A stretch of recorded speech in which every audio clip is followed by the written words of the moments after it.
how you doing, everybody? You already know this is Punch Wrong Boxer, a.k.a. Mr. Moo Shot himself, a.k.a. El Adobo, a.k.a. El Sazón, a.k.a.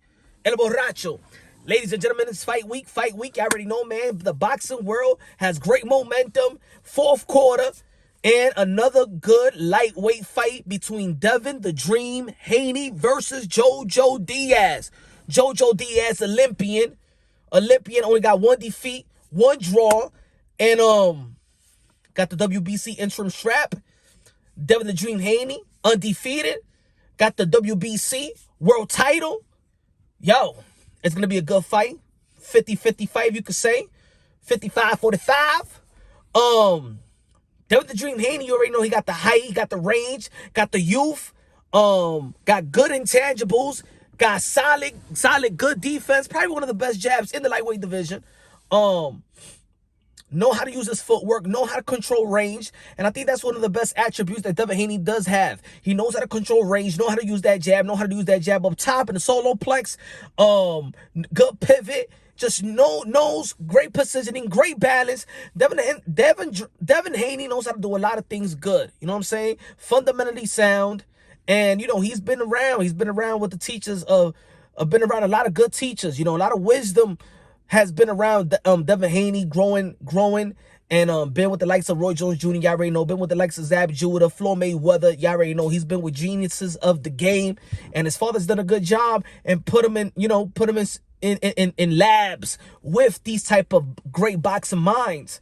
Ben Davison helping out Bill Haney, Mickey Bay come from the teaching from the Crunk Gym, and of course the TMT Gym has worked with the likes of Roger, has worked with the likes of Mayweather Sr.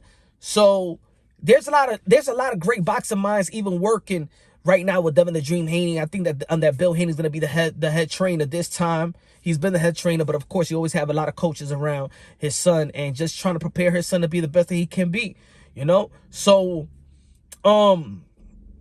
Devin is undefeated, has done things right. The only thing that people talk about Devin Haney is what? His power.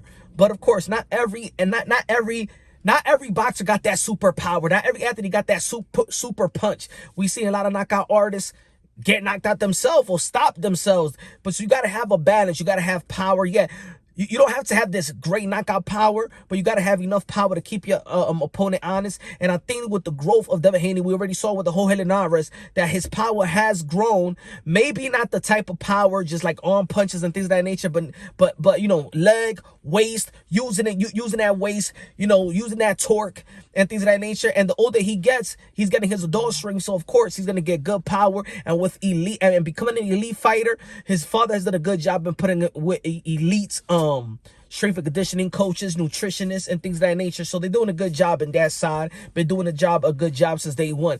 Jojo Diaz, you already know with Golden Boy Promotions. Well, I like the way that they've been moving him. I like the way that they've been you know, Jojo Diaz got an underrated resume. The only loss, of course, Gary Russell Jr., but Gary Russell Jr. is Gary Russell Jr. You already know, man, the evolution of speed and power. Of course, we want to see Gary Russell Jr. back in the ring. But I see the size differences, the size different. You know, Jojo Diaz is way smaller and looks way smaller. He looks like he got Devin Haney look way taller than Jojo Diaz. And knowing that Devin Haney know how to control distance and range, and probably he don't need to fall into the narrative of Devin Haney, yo, you can't knock people out. He wants to go out there and knock somebody out, because the more open that he got, the more Linares later on in that fight, his last fight, was capitalizing on some left hooks. And I think Devin Haney don't need to do that. I think there's going to be a time and place where probably he's going to be forced to do that. But if nobody's forcing you to change or make an adjustment, then just stick by doing what you're doing. You know, stick and move, double the jab, triple the jab, you know, work on the counter punches. You don't have to always use the shoulder roll. And I think that Devin Haney's going to do real well this fight. Jojo Diaz comes to fight. If Jojo Diaz gets in the inside of Devin Haney, in which I believe that Jojo Diaz got a better inside work than Devin Haney, I want to see Devin Haney do more than just push off. I want to see Devin Haney fight off the inside, fight off the clinch, because of course, if you get a little rough and tough with Devin Haney, like Gamboa did, like even Santiago did, and I wanted to see Devin Haney, you know what I'm saying, punch off the clinches. And I think that shows a lot of growth when you can punch off the clinches.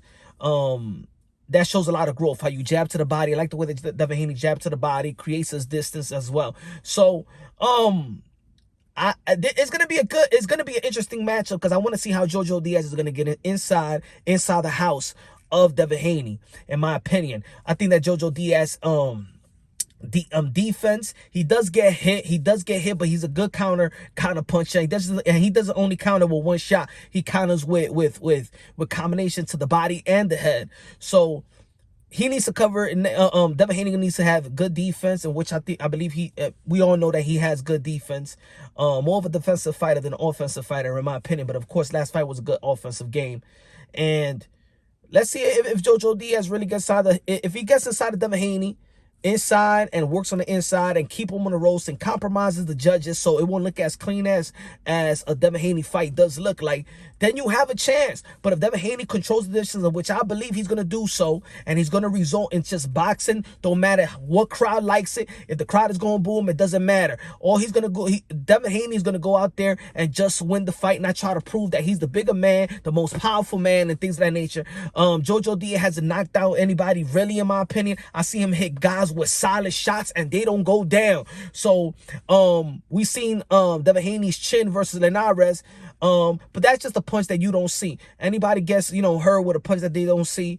But I think that Devin Haney showed that he could handle a punch, and coming back from that type of punch, and coming back from being hurt in a veteran way. Again, he's been around with the Mr. Miyagi's of the sport of boxing. So he showed his grit, and he showed the way to survive and holding no matter what you do. When you hurt, you hold, you run, whatever you do, you just trying to survive.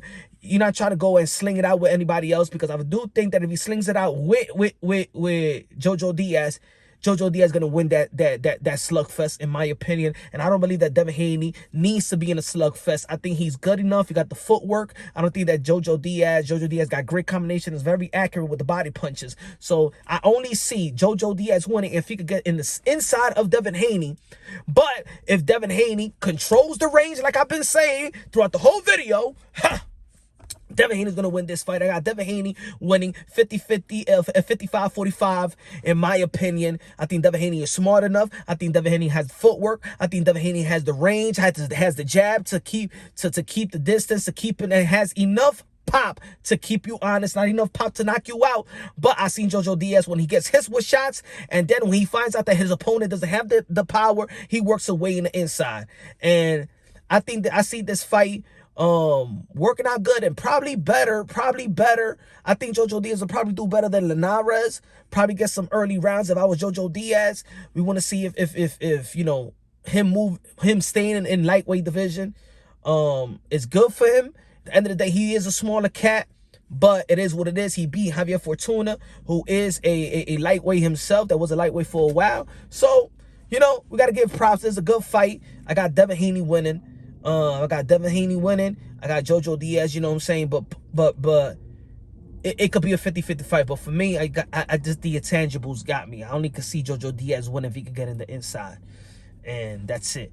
Let me know who y'all pick. Leave the comment in the bottom. You already know this is Punch Drunk Boxing. Subscribe to the channel. Pray for these fighters, man. These are modern day warriors, modern day gladiators. They put their life on the line for pure entertainment. Love y'all. God bless, and on to the next.